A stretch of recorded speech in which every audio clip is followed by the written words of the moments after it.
नमस्कार दोस्तों, आप सभी का स्वागत है हमारे YouTube चैनल पर। देखिए, आज जो हम पढ़ने वाले हैं वो आप जैसे यहाँ टाइटल देख पा रहे होंगे, वो है भारत के प्रमुख पर्यटन स्थल। जैसा कि आपके यूपी ट्रिपल एससी के सिलेबस के अनुसार पैट के एग्जाम में ये चीज़ आनी है, तो आप इस वीडियो को अंत तक देखें और जितने क्वेश्चंस हो सकें फिर बाद में क्वेश्चंस भी लगाएं। तो हम चलिए शुरू करते हैं। सबसे पहले हम शुरू जो करेंगे वो मध्य प्रदेश से शुरू करेंगे। कहाँ से? मध्य प्रदेश से। और इनकी लोकेशन भी देखेंगे, लोकेशन कहाँ कहाँ पर है। और चलिए सबसे पहले शुरू करते हैं। जो पहला है वो है सांची का स्तूप। पहले हम पढ़ेंगे सांची का स्तूप। अगर इसकी लोकेशन की बात करी जाए तो इसकी लोकेशन है विदिशा, मध्य प्रदेश। अगर इस मैप पर हम यहाँ देखें तो इसका मैप पर रिप्रेजेंटेशन आपको यहाँ दिखाई देगा। ठीक है, ये होगी आपकी मैप पर लोकेशन। और अगर इसकी बात करें, इसे बनवाया किसने था, तो मौर्य राजा अशोक। आप सभी जानते होंगे, अशोक का नाम आप सभी ने सुना होगा। अशोक जो थे वो मौर्य वंश के सर्वाधिक प्रतापी राजा थे और ये इन्होंने सांची के स्तूप का निर्माण कराया। इन्होंने बहुत से और स्तूपों का भी निर्माण कराया था, लेकिन सांची का स्तूप इसमें मोस्ट इंपॉर्टेंट है। तो आपको इसे याद रखना है। इसकी लोकेशन की बात करें तो आपका आंसर होगा विदिशा। और अगर इसकी निर्माणकर्ता की बात करें तो वो है राजा अशोक। अब नेक्स्ट की अगर हम बात करें तो वो है भरहुत स्तूप। भरहुत स्तूप की अगर हम लोकेशन की बात करें तो ये स्थान है मध्य प्रदेश के सतना डिस्ट्रिक्ट में। सतना डिस्ट्रिक्ट की अगर लोकेशन देखें तो आप यहाँ मैप पर देख पा रहे होंगे, ये यहाँ पर लोकेशन है इसकी। और अगर इसे बात करें कि बनवाया किसने था, तो वो थे पुष्यमित्र शुंग। जो शुंग वंश था, भारत का पहला ब्राह्मण वंश, शुंग वंश के ये राजा थे पुष्यमित्र शुंग। और इन्होंने इसका निर्माण कराया था भरहुत स्तूप का। कहाँ पर? मध्य प्रदेश के सतना जिले में। अब अगर नेक्स्ट की बात करें तो नेक्स्ट आता है आपका तिगवा का विष्णु मंदिर। कुछ 3-4 मंदिर हैं, इन्हें देखने वाले हैं हम। जो तिगवा का विष्णु मंदिर जो है, अगर इसकी लोकेशन की बात करें तो वो है जबलपुर, मध्य प्रदेश। जबलपुर मध्य प्रदेश की लोकेशन कहाँ है? यहाँ पर। और अगर आपसे एक चीज और पूछ सकता है क्वेश्चन कि जबलपुर, आप सभी जानते होंगे जबलपुर जो है वो एक धुआंधार जलप्रपात, जिसका नाम है धुआंधार जलप्रपात, उसके लिए भी फेमस है। तो धुआंधार जलप्रपात कहाँ पर है? वो जबलपुर में है, मध्य प्रदेश की। ठीक है, आपको ये चीज याद रखनी है। अब नेक्स्ट है आपका भूमरा का शिव मंदिर। भूमरा के शिव मंदिर की बात करें तो इसकी लोकेशन है आपका वही सतना डिस्ट्रिक्ट, जहां मैंने आपको पीछे बताया था। तो अब ये भरहुत स्तूप के स्थान वहीं पर है जहां पर भरहुत स्तूप है, और ये है आपका लोकेशन अगर मैप पर हम इसे देखें मध्य प्रदेश में। तो चलिए नेक्स्ट चलते हैं। अब है कंदरिया महादेव। कंदरिया महादेव मंदिर जो है ये खजुराहो के मंदिरों में है। खजुराहो के, आपने नाम सुना होगा, खजुराहो के मंदिर जिनका निर्माण चंदेल शासकों ने करवाया था। चंदेल शासकों ने खजुराहो के मंदिर का निर्माण कराया था। अगर हम लोकेशन की बात करें तो इनका स्थान कहाँ पर है? मध्य प्रदेश के खजुराहो में। और मैप पर इसकी लोकेशन देखें तो आप यहाँ पर इसकी लोकेशन ये देख पा रहे होंगे। और इसके जो निर्माण कराया था मैं आपको बता चुका हूँ, ये चंदेल शासकों ने करवाया था। ठीक है, आपको ये याद रखने हैं। देखिए, अब अगर हम नेक्स्ट देखें तो नेक्स्ट कौन सा है? 64 योगिन मंदिर। 64 योगिन मंदिर की लोकेशन की बात करें तो वो कहाँ पर? आपका खजुराहो, मध्य प्रदेश में। तो आपको ये याद रखना है। अगर इसकी लोकेशन की बात करें तो लोकेशन खजुराहो की मैंने आपको पहले ही बताई थी और अभी भी बता रहा हूँ, यहाँ पर है। ठीक है, चलिए अब इसके निर्माणकर्ता की बात करें तो इसके निर्माणकर्ता जो है वो कौन थे? चंदेल शासक। खजुराहो के मंदिर जो है उनमें भी कौन थे? चंदेल शासक। तो चलिए अब नेक्स्ट देखते हैं। देखिए, अब हम जो बात करने वाले हैं वो यूपी यानी उत्तर प्रदेश की बात करने वाले हैं। उत्तर प्रदेश के जितने भी इम्पोर्टेंट पर्यटन स्थल हैं उनकी हम चर्चा करेंगे। तो सबसे पहले अगर हम बात करें तो वो आता है आपका धमेक स्तूप। और धमेक स्तूप की अगर लोकेशन की बात करें तो वो उत्तर प्रदेश के सारनाथ में है। और इसकी लोकेशन अगर मैप पर देखें तो वो यहाँ पर आप देख पा रहे होंगे। ठीक है, ये होगी आपकी सारनाथ की लोकेशन। अगर इसकी निर्माणकर्ता की बात करें तो इसका निर्माण जो करवाया था वो मौर्य राजा अशोक ने ही करवाया था। तो ये हो गया आपका धमेक स्तूप। अब अगर नेक्स्ट की बात करें तो वो है सारनाथ का अशोक स्तंभ। जैसा कि आप इसके नाम से ही समझ पा रहे हैं, ये ही सारनाथ में ही है। और अशोक स्तंभ में देखिए, भारत की जो लाट है, एक लाट है अशोक लाट। अशोक लाट जो भारतीय चिन्ह है वो इसी सारनाथ के अशोक स्तंभ से लिया गया है। तो इसकी लोकेशन की बात करें तो वो मैं पहले ही बता चुका हूँ, सारनाथ, उत्तर प्रदेश। और इसकी लोकेशन अगर मैप पर हम पहले ही यहाँ देख चुके हैं। निर्माणकर्ता की बात करें तो वो भी मौर्य राजा अशोक ही है। ठीक है, तो आपको ये तीनों चीज याद रखनी है। नेक्स्ट है आपका भितरगांव का मंदिर। भितरगांव के मंदिर की अगर लोकेशन की बात करें तो वो है कानपुर, उत्तर प्रदेश। कानपुर उत्तर प्रदेश में भितरगांव का मंदिर, और इसकी लोकेशन कानपुर कहाँ पर है? वो यहाँ पर है। ठीक है, तो ये हो गया आपका भितरगांव का मंदिर। अब नेक्स्ट की अगर हम बात करें तो नेक्स्ट आता है देवगढ़ का दशावतार मंदिर। देवगढ़ का जो दशावतार मंदिर है उसकी लोकेशन है आपकी ललितपुर उत्तर प्रदेश में, जो कि भारत में उत्तर प्रदेश में नीचे वाला पार्ट है, इसे ही ललितपुर बोलते हैं हम। ये ललितपुर जिला है इसका। तो ये है आपका देवगढ़ का दशावतार मंदिर। अब बात करें नेक्स्ट, तो वो है बड़ा इमामबाड़ा। बड़े इमामबाड़ा की जो स्थान है वो कहाँ पर है, उत्तर प्रदेश की यानी यूपी की जो राजधानी है वो है लखनऊ में, और लोकेशन आप देख पा रहे होंगे मैप में। तो ये आपका हो गया बड़ा इमामबाड़ा। और इसके निर्माणकर्ता की बात करें तो निर्माणकर्ता कौन था, वो आसिफउद्दौला था। आसिफउद्दौला आपको नाम याद रखना है बड़ा इमामबाड़ा का। अब नेक्स्ट की बात करें, बड़े की बात होगी तो छोटा इमामबाड़ा आता है। छोटा इमामबाड़ा की बात करें तो ये भी कहाँ पर है, लखनऊ में ही है। और इसके लोकेशन की निर्माणकर्ता की बात करें तो वो है मोहम्मद अली शाह। आपको नाम याद रखने हैं। बड़ा इमामबाड़ा किसने बनवाया था, वो बनवाया था आसिफउद्दौला ने। और अगर छोटा इमामबाड़ा की बात करें तो वो किसने बनवाया था, मोहम्मद अली शाह ने। और दोनों ही कहाँ पर हैं, लखनऊ में स्थित हैं। ठीक है, ये हो गए आपके बड़ा इमामबाड़ा और छोटा इमामबाड़ा। नेक्स्ट है आगरा का किला। ये मोस्ट इंपॉर्टेंट है, आप इसमें देखने वाले हैं। देखिए इसकी लोकेशन जो है इसके नाम से ही पता चल रही है, आगरा। और इसमें जो लोकेशन यहाँ देख पा रहे होंगे आप, कहाँ पर है आगरा। और इसके निर्माणकर्ता की बात करें तो वो है अकबर। उन्होंने इसका निर्माण 1565 ईस्वी में करवाया था। ठीक है, आपको ये याद रखना है। और इसी के अंदर जो है दिल्ली गेट और अमर सिंह गेट, दो गेट हैं फेमस, दिल्ली गेट और अमर सिंह गेट, दोनों स्थित हैं। अब देखिए, अब आती है बात फतेहपुर सीकरी या फिर बुलंद दरवाजा। बुलंद दरवाजा जो है वो आपका फतेहपुर सीकरी में ही है। और फतेहपुर सीकरी के नगर का निर्माण भी किसने कराया था, यानी स्थापना किसने की थी फतेहपुर सीकरी की, वो भी आपके इन्होंने ही, अकबर ने ही की थी। इसकी लोकेशन की बात करें, निर्माणकर्ता अकबर हो गए। लोकेशन की बात करें तो वो आगरा में ही है, फतेहपुर सीकरी। और अब नेक्स्ट देखें तो नेक्स्ट है आपका ताजमहल। ताजमहल बहुत ही इंपॉर्टेंट क्वेश्चन बनेंगे इससे। देखिए कौन कौन से बन सकते हैं। इसकी जो निर्माणकर्ता है वो कौन है, शाहजहां। इन्होंने 1631 ईस्वी से लेकर 1653 ईस्वी यानी कि 22 वर्षों तक इसका निर्माण चला था। और इसका जो निर्माण कराया था ताजमहल का, शाहजहां ने अपनी बेगम मुमताज के मृत्यु पर कराया था, उसकी याद में। ठीक है, तो ये हो गया आपका इसके निर्माणकर्ता की बात। अगर इसके डिजाइनर की बात करें, इसके डिजाइन किसने तैयार किया था, वो थे अहमद लाहौरी। ठीक है, उस्ताद अहमद लाहौरी। और इसके निर्माणकर्ता की बात करें, निर्माण की, तो इसका निर्माण जो है पित्रादुरा शैली में हुआ है। पित्रादुरा शैली का मतलब क्या है, देखिए मैंने कोई पत्थर लिया है, इस पत्थर पर अगर मैं कोई संरचना बनाता हूँ तो नॉर्मल एक तरह से आर्ट होगी। अगर इसके अंदर मैं इसे छेद करके, मान लो मुझे स्टार बनाना है, तो पहले मैं स्टार की इसमें इस तरह से छेद करूंगा और फिर एक और पत्थर इसी शेप में बनाकर, पत्थर स्टार वाला बनाकर इसी के अंदर से जड़ दूंगा, तो इसे ही बोलेंगे पित्रादुरा शैली। तो ये पित्रादुरा शैली में इसका निर्माण किया है। और इसे अगर हम बात करें यूनेस्को में विश्व विरासत स्थल में 1983 में इसे स्थान मिला था। और जब ही पहला था, ये ताजमहल जो था इसे स्थान मिलने वाला है, पहला था। और इसके साथ ही साथ इसके जो है 1983 ईस्वी में 4 और पर्यटन स्थलों को इसमें स्थान दिया गया। एक आगरा का किला, और इसके बाद अगर बात करें तो हम अजंता की गुफाएं महाराष्ट्र में, एलोरा की गुफाएं वो भी महाराष्ट्र में। ठीक है, इन्हें आपको याद रखना है। इनको भी यूनेस्को की विश्व विरासत स्थल में इसी के साथ 1983 में स्थान दिया गया था। तो पहले ये 4 थे जिन्हें 1983 में यूनेस्को की विश्व विरासत स्थल में स्थान दिया गया। अब अगर हम बात करें तो वो है शेरशाह का मकबरा। शेरशाह का मकबरा जो है वो यहाँ यूपी में ना होकर वो बिहार में है, आपको याद रखना है। यहाँ यूपी में नहीं है, और बिहार में भी कहाँ पर, सासाराम में। आप यहाँ पर लोकेशन इसकी बनती है, और इसका जो स्थान है सासाराम है। और शेरशाह के पुत्र ने इसका निर्माण करवाया था। ठीक है, तो अब नेक्स्ट देखते हैं शीश महल और खास महल। शीश महल और खास महल कहाँ पर है, तो इसका जो आपकी लोकेशन है वो हो जाएगी आगरा, जो मैं यहाँ पर बता चुका हूँ आपको, आगरा। और इसके निर्माणकर्ता कौन थे, वो भी शाहजहां थे। ठीक है, आपको ये याद रखने हैं। अब है एतमाउद्दौला का मकबरा। एतमाउद्दौला का मकबरा आपको अगर पूछे तो उसका स्थान कौन सा है, स्थान भी उसका आगरा ही है। और इसका जो निर्माण कराया था नूरजहां ने अपने पिता गयासुद्दीन बेग। गयासुद्दीन बेग जो थे नूरजहां के पिताजी, उनको एतमाउद्दौला की उपाधि प्राप्त थी, एतमाउद्दौला की उपाधि प्राप्त थी। और उन्हीं की याद में नूरजहां ने इसके एतमाउद्दौला के मकबरे का निर्माण करवाया था। और इसकी लोकेशन की बात करें तो कहाँ पर है, वो है आगरा में।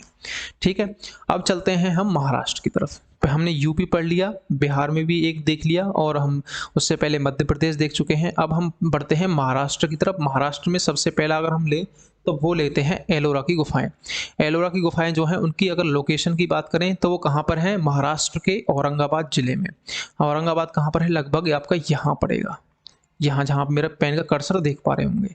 ठीक है, अब हम आगे चलें, इसके निर्माणकर्ता की बात करें तो इनका निर्माणकर्ता जो है राष्ट्रकूट शासकों को माना जाता है, और राष्ट्रकूट शासक इसके निर्माणकर्ता हैं। और इसकी जो कुल गुफाएं हैं टोटल एलोरा की गुफा में वो हैं 34, और 34 में भी कुछ फेमस हैं, जैसे आप यहाँ पे देख पाएंगे बौद्ध धर्म से संबंधित जो गुफाएं हैं वो 1 से लेकर 12 तक हैं। अगर मैं 34 को डिवाइड करूँ एक लाइन पर तो 1 से लेकर 12 तक जो होंगी वो कौन सी हैं, बौद्ध धर्म से संबंधित। और अगर नेक्स्ट की बात करें तो वो है हिंदू धर्म, तो हिंदू धर्म से संबंधित कितनी है, 13 से लेकर 29 तक। और अगर नेक्स्ट एक और की बात करें तो वो है जैन धर्म, जैन धर्म की 30 से लेकर 34 तक, कुल 5 ही। तो ये आपकी गुफाएं होती हैं जो इस तरह से डिवाइड है 34 गुफाएं। और लेकिन इसमें भी एक जो गुफा 16 है, गुफा 16 बहुत ही इंपॉर्टेंट है, जो क्योंकि उसमें एलोरा की जो गुफाएं हैं उसमें 16वीं गुफा में एक कैलाश मंदिर है जो कि बहुत ही फेमस है। और इसका निर्माण किसने करवाया था, ये करवाया था कृष्ण प्रथम ने। आपको ये याद रखना है, कृष्ण प्रथम ने इसका निर्माण कराया था। और ये कहाँ पर है, एलोरा की गुफाओं में, और वो भी गुफा नंबर 16 में। तो एलोरा गुफा से आपके ये क्वेश्चन बनते हैं। चलिए नेक्स्ट देखते हैं अजंता की गुफाएं। अजंता की गुफाएं की अगर हम स्थान की बात करें तो वही है आपका औरंगाबाद, महाराष्ट्र। और इसके निर्माणकर्ता की बात करें तो निर्माणकर्ता कौन थे, वो थे गुप्त शासक। आपने गुप्ता पीरियड पढ़ा होगा, तो वही गुप्त शासक थे इसका निर्माण कराने वाले। और इसकी जो कुल संख्या है वो है 29। उसकी कितनी थी, एलोरा की 34 और इसकी है 29। औरंगाबाद ही डिस्ट्रिक्ट है इसका भी। और अब चलते हैं एलिफेंटा गुफा। एलिफेंटा की जो गुफा है वो एलिफेंटा द्वीप पर है, और इनका निर्माण जो कराया था वो राष्ट्रकूट शासकों ने करवाया था, वो भी महाराष्ट्र में है। ये यहाँ पर मुंबई के आसपास एक एलिफेंटा द्वीप है, यहाँ पर ये स्थित है। ठीक है, तो आपको याद रखना है महाराष्ट्र इनका स्थान है। और यूनेस्को में इसे 1987 में स्थान मिला था। 1987 आपको याद रखना है, जो इसे स्थान यूनेस्को की सूची में दिया गया था 1987 में दिया गया था। अब नेक्स्ट की बात करें तो वो बनता है बीवी का मकबरा। बीवी का मकबरा जो है वो कहाँ पर है, ये भी औरंगाबाद। अभी हम औरंगाबाद में ही चल रहे हैं और महाराष्ट्र के औरंगाबाद में ही है। और इसका निर्माणकर्ता जो कौन था, वो कौन था, औरंगजेब। ये आपको याद रखना है। बात करें अब तो gateway of India. Gateway of India का निर्माणकर्ता कौन था, जॉर्ज विटल क्लार्क की समुद्र के किनारे एक संरचना है, यानी कि एक स्थान है, पर्यटन स्थल है जहाँ पर लोग अभी भी घूमने जाते हैं। और इसका निर्माण जो कराया गया था वो कराया गया था 1911 यानी कि 1911 ईस्वी में, जब जॉर्ज पंचम भारत आए थे। जॉर्ज पंचम के भारत आने पर इसका निर्माण कराया गया था 1911 ईस्वी में। आपको ये याद रखना है। अब नेक्स्ट बात करें तो हम अब बढ़ चलते हैं महाराष्ट्र के बाद उड़ीसा। उड़ीसा की तरफ चलते हैं, और उड़ीसा में भी हम सबसे पहले जो देखेंगे वो देखेंगे कोणार्क का सूर्य मंदिर। कोणार्क का सूर्य मंदिर जो है वो कहाँ पर स्थित है, वो उड़ीसा के कोणार्क में स्थित है। और इसकी लोकेशन देखें तो आप मैप पर देख पा रहे होंगे, यहाँ पर इसकी लोकेशन बनती है। और इसके जो हम बात करें, इसे ब्लैक पगोडा भी कहते हैं। आपसे पूछे कि ब्लैक पगोडा किसे बोलते हैं, तो वो है आपका कोणार्क का सूर्य मंदिर। नेक्स्ट, इसका निर्माण जो कराया था राजा नरसिंह देव ने कराया था। आपको याद रखना है, राजा नरसिंह देव ने कोणार्क के सूर्य मंदिर का निर्माण कराया था, और इसे ही ब्लैक पगोडा भी बोलते हैं। ठीक है, ये हो गया आपके से संबंधित फैक्ट। अब देखते हैं लिंगराज मंदिर। लिंगराज मंदिर जो है, इसकी अगर लोकेशन की बात करें तो ये उड़ीसा की राजधानी भुवनेश्वर में है। और मैप पर इसे देख लीजिए कहाँ पर है, यहाँ पर आप इसे देख पा रहे होंगे। और इसके जो निर्माण करता है वहाँ के एक स्थानीय शासक थे ययाति केसरी। यानी स्थानीय शासक से मतलब क्या है कि जिसका कोई क्षेत्र, अगर मैं यहाँ पर शासन करने वाला आदमी हूँ तो मेरा क्षेत्र ज़्यादा विस्तृत ना होकर एक सीमित क्षेत्र ही हो, तो इसे ही बोलते हैं हम स्थानीय शासक। जिसका क्षेत्र बहुत बड़े वृहत स्तर पर हो तो वो स्थानीय शासक नहीं होता। ठीक है, स्थानीय शासक वहाँ का कोई ययाति केसरी नामक एक स्थानीय शासक रहा होगा, उसने इसका निर्माण कराया था लिंगराज मंदिर का। अब नेक्स्ट देखें तो पुरी का जगन्नाथ मंदिर। इसकी लोकेशन की बात करें तो उड़ीसा के पुरी में, भुवनेश्वर के पास। और ये आप मैप में लोकेशन इसकी देख पा रहे होंगे यहाँ पर। और चलते हैं, इसके बात करें तो ये कृष्ण भगवान को समर्पित है। निर्माणकर्ता की बात करें तो कलिंग का एक शासक था जिसका नाम था अनंत वर्मन, इसने इसका निर्माण करवाया था। तो आपको इससे संबंधित क्या फैक्ट याद रखने हैं कि जगन्नाथ मंदिर कहाँ पर है, पुरी में, उड़ीसा के, और कृष्ण भगवान को समर्पित है। और इसका शासक निर्माण करवाया था कलिंग के शासक अनंत वर्मन ने। चलिए अब चलते हैं विरूपाक्ष मंदिर। ये बात अब हम करते हैं, ये अब उड़ीसा में ना होकर ये कहाँ पर है, कर्नाटका में। कर्नाटका पे कहाँ पर, ये मैंने यहाँ पर मिस्टेक से लिखा हुआ है उड़ीसा, यहाँ पर क्या है, कर्नाटक, हम्पी में। तो इसकी लोकेशन की बात करें तो लोकेशन आपकी लगभग यहाँ बनती है, और हम्पी कहाँ पर, कर्नाटका में। आपको ये याद रखना है, और भगवान शिव को ये समर्पित है। अब इसका जो निर्माण करवाया था कल्याणी के चालुक्य। चालुक्य भी बहुत 3 प्रकार के थे। कल्याणी के चालुक्य के शासक जो थे वो विक्रमादित्य सेकंड ने इसका निर्माण करवाया था। तो आपको ये याद रखना है। चलिए नेक्स्ट देखते हैं। अब हम बढ़ चलते हैं तमिलनाडु की तरफ। पहले हम पढ़ रहे थे उड़ीसा और हमने कर्नाटका देखा। अब हम तमिलनाडु की तरफ चलेंगे। तमिलनाडु में भी पहला देखते हैं, वो है बृहदेश्वर मंदिर और इसका जो स्थान है वो है तंजौर, तमिलनाडु, तमिलनाडु के तंजौर में। और इसके निर्माणकर्ता की बात करें तो वो है राजराज प्रथम। आपको ये याद रखना है, राजराज प्रथम, राजराज फर्स्ट इसके निर्माणकर्ता थे। और कौन से मंदिर के? बृहदेश्वर मंदिर। कहाँ पर? तंजौर में। इसे हम पहले तंजावुर भी बोलते थे, तो आपको ये भी याद रखने हैं। चलिए अब नेक्स्ट देखते हैं मीनाक्षी मंदिर। मीनाक्षी मंदिर जो है ये स्थान कहाँ पर है? तमिलनाडु में। और ये भगवान शिव और पार्वती को समर्पित मंदिर है। इसके निर्माणकर्ता की बात करें तो इसके निर्माणकर्ता कौन थे? पांड्य शासक थे। आपको ये याद रखने हैं। नेक्स्ट चलिए अब हम देखते हैं, जो अब हम दिल्ली की तरफ बढ़ चलते हैं। दिल्ली हमारी कैपिटल है भारत की। इसमें बहुत सारी इमारतें हैं पुरातत्व संबंध। अब इनमें पहला हम देखते हैं, सबसे पहले आती है कुतुब उल इस्लाम मस्जिद। कुतुब उल इस्लाम मस्जिद का जो निर्माण करवाया था वो कुतुबुद्दीन ऐबक ने करवाया था। कुतुबुद्दीन ऐबक ने इसका निर्माण कराया था दिल्ली विजय के उपलक्ष्य में, जब ये तराइन का युद्ध हुआ था उसके बाद। तराइन के युद्ध के बाद दिल्ली विजय के उपलक्ष्य में इसका निर्माण कराया था कुतुब उल इस्लाम मस्जिद का। और ये कहाँ पर है? कुतुब मीनार वाले परिसर में। कुतुब मीनार के परिसर में स्थित है ये कुतुब उल इस्लाम मस्जिद।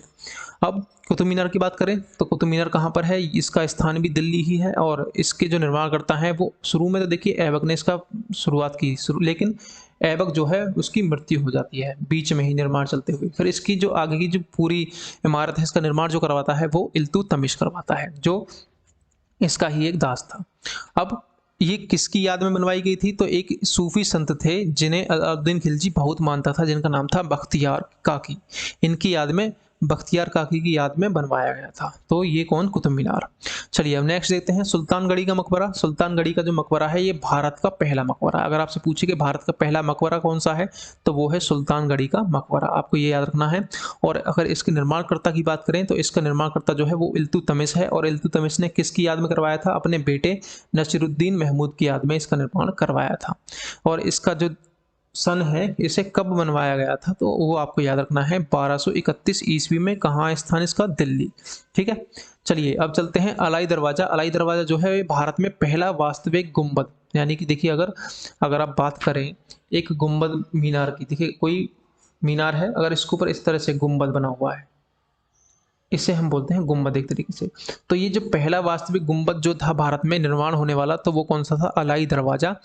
और इसके अगर हम स्थान की बात करें तो वो है दिल्ली आपका। और निर्माणकर्ता कौन है? अलाउद्दीन खिलजी। आपने नाम भी सुना होगा, खिलजी वंश का जो शासक था अलाउद्दीन खिलजी। अब नेक्स्ट की अगर हम बात करें तो वो है सिकंदर लोदी का मकबरा। और इसके निर्माणकर्ता की बात करें तो वो है इब्राहिम लोदी। सिकंदर लोदी ने आगरा शहर की स्थापना की थी, आपको ये भी याद रखना है। आगरा शहर की स्थापना किसने की थी? सिकंदर लोदी ने। निर्माणकर्ता कौन थे सिकंदर लोदी के मकबरे के? वो है इब्राहिम लोदी। और स्थान इसका कहाँ पर है? वो आपका दिल्ली में है। ठीक।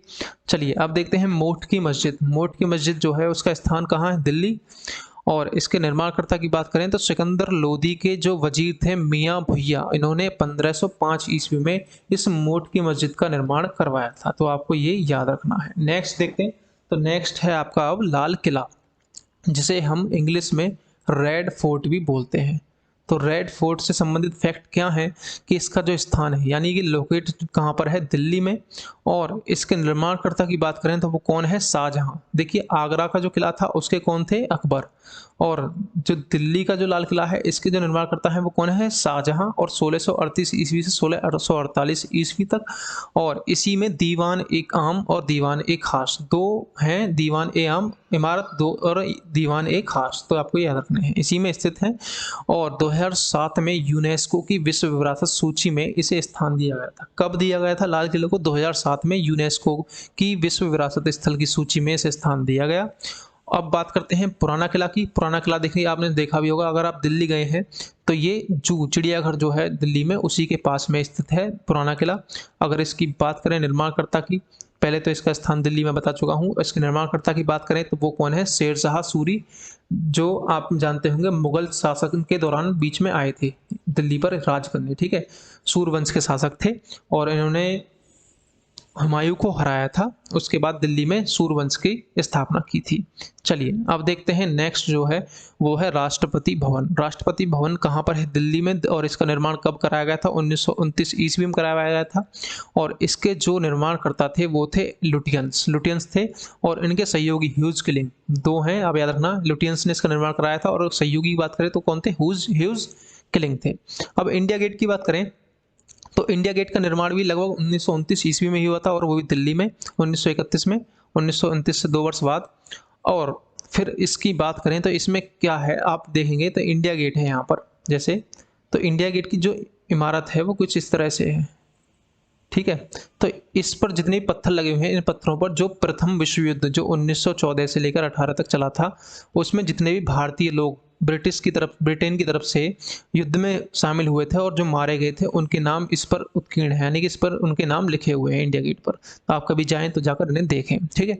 तो आपको ये याद रखना है, इंडिया गेट का निर्माण 1931 ईस्वी में और दिल्ली में। और इसमें कौन है? प्रथम विश्व युद्ध में मारे गए सैनिकों के नाम इस पर लिखे हुए हैं।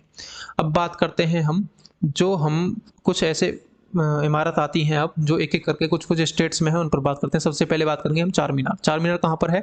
अगर इसकी बात करें तो वो है स्थान आपका हैदराबाद में है और इसका निर्माण करवाया गया था 1591 ईस्वी में। और इसके जो निर्माणकर्ता थे वो कौन थे? मोहम्मद कुली कुतुब शाह। आपको हैदराबाद की लोकेशन यहाँ पर दिख रही होगी, ठीक है। ये होगी चार मीनार से बात। अब हवा महल की बात आती है। हवा महल जो है ये कहाँ पर है? जयपुर में है, वो भी राजस्थान की, आप जानते हैं राजस्थान के जयपुर में। और इसका जो निर्माण करवाया था वो करवाया था सवाई प्रताप सिंह, जो राजस्थान के शासक हुआ करते थे पहले। वो अपने नाम से पहले सवाई लगाया करते थे, ये एक तरह से उपाधि है। और इन्होंने जो इसका निर्माण करवाया था इसमें 953 खिड़कियां हैं, इसी वजह से इसे हवा महल की संज्ञा दी गई है। और कहाँ पर है ये जयपुर में है। नेक्स्ट है आपका जंतर मंतर। जंतर मंतर भी 4 या 5 स्थानों पर है। हम जो बात करने वाले हैं वो है जयपुर। एक दिल्ली में भी जंतर मंतर है, ठीक है, आपको ये याद रखना है, एक दिल्ली में भी है। तो इस जंतर मंतर की जो स्थान है वो जयपुर है। और इसके निर्माणकर्ता कौन थे? सवाई जय सिंह। पिछले वाले के आप अगर देखें तो यहाँ पर सवाई प्रताप सिंह थे, जो आपका हवा महल था। इसके जो जंतर मंतर के सवाई जय सिंह, जयपुर में इसका निर्माण कराया गया था। यह क्या थी? एक वेधशाला थी, ठीक है, आपको ये याद रखना है। अब अगर हम नेक्स्ट की बात करें तो मोती मस्जिद। मोती मस्जिद भी दो है। अगर आपसे क्वेश्चन पूछे कि दोनों मस्जिदों में अंतर क्या है, तो दो मस्जिद हैं, एक दिल्ली में है और एक आगरा में है। तो आपको ये दिल्ली और एक आगरा, इनकी फैक्ट याद रखने हैं। तो मोती मस्जिद जो स्थान दिल्ली वाला है, दिल्ली के लाल किले में है वो। और ये मोती मस्जिद आगरा वाली, ये भी आगरा के लाल किले में है। लेकिन जो मोती मस्जिद दिल्ली वाली है, दिल्ली के लाल किले में, इसका जो निर्माण करवाया था वो औरंगजेब ने करवाया था। और अगर हम बात करें आगरा की मोती मस्जिद की, तो इसका जो निर्माण कराया था वो शाहजहां ने करवाया था। आपको ये चीज़ याद रखनी है, दिल्ली वाली जो मोती मस्जिद थी लाल किले में, उसका निर्माण औरंगजेब ने करवाया। और आगरा वाली का निर्माण किसने करवाया? शाहजहां ने। तो आपको ये याद रखना है, ठीक है। ये इंपॉर्टेंट यहाँ से बनते हैं मोती मस्जिद से संबंधित। नेक्स्ट अगर हम बात करें तो वो है Saint Cathedral Church. Saint Cathedral Church क्यों लिया है हमने, इस पर हम बात करेंगे। इसका भी एक कारण है। ये कहाँ पर स्थित है? ये है गोवा में। और आप जैसे यहाँ देख पा रहे हैं गोवा में इसकी लोकेशन है।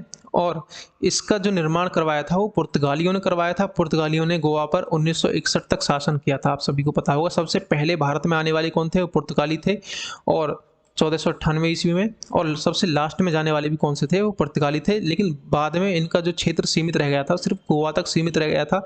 उन्हीं वहाँ पर इन्होंने सेंट कैथेड्रल चर्च का निर्माण करवाया। इसलिए इंपॉर्टेंट क्यों है? क्योंकि ये एशिया का सबसे बड़ा चर्च है, ठीक है, आपको ये याद रखनी है, ये एशिया का सबसे बड़ा चर्च है। नेक्स्ट अगर हम बात करें तो वो है वेलूर मठ। वेलूर मठ जो है कहाँ पर है? वो कोलकाता में स्थित है।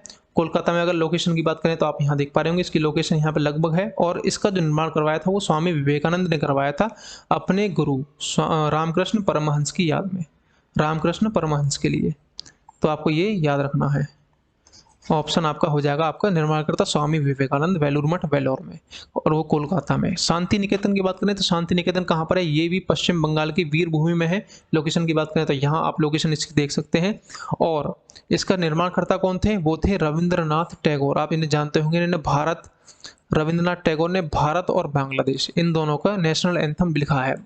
भारत और बांग्लादेश का राष्ट्रीय गान रविंद्रनाथ टैगोर के द्वारा ही लिखा गया है। तो आपको ये याद रखने हैं। अब देखिए हमने जो जो मोस्ट इम्पॉर्टेंट इमारतें पढ़ी यानी पर्यटन स्थल पढ़े, उन्हें अगर हम मैप पर एक तरह से रिप्रेजेंट करें तो हम इस तरह से शुरू से जो स्लाइड हमने पढ़ी है इस तरह से रिप्रेजेंट करते जाएं तो हमने जो कंप्लीट किए हैं आप देख पा रहे हैं, उड़ीसा हो, चाहे महाराष्ट्र हो, चाहे यूपी हो, मध्य प्रदेश हो, दिल्ली हो, कर्नाटक हो, तमिलनाडु हो, हमने यहाँ पर इन्हें पढ़ा है। तो ये इनकी लोकेशन बनती है जो आज की वीडियो में हमने पढ़ी है। तो उम्मीद करता हूँ आपको ये वीडियो अच्छी लगी होगी। अच्छी लगी है तो वीडियो को लाइक करें और हो सके तो वीडियो को शेयर भी करें। चलिए मिलते हैं आपसे अगली वीडियो में, तब तक के लिए नमस्कार।